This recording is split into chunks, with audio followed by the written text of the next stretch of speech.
কচু খেতে যারা যারা ভালোবাসেন এবং বাসেন না তাদের জন্যই কিন্তু আজকের এই দুর্দান্ত রেসিপি।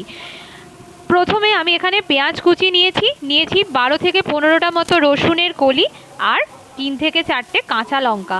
সর্ষের তেলটা গরম করতে দিয়েছি, তার মধ্যেই দিয়ে দিলাম পেঁয়াজ কুচিগুলো।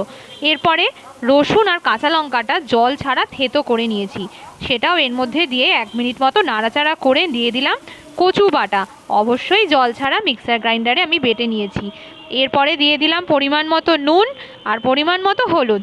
আর কিচ্ছু এখানে লাগবে না, শুধু লাগবে আপনার অনবরত পরিশ্রম, মানে একটানা নাড়তে হবে যতক্ষণ না কচুটা একদম ভাজা ভাজা হয়ে যায়, লাল লাল হয়ে যায়।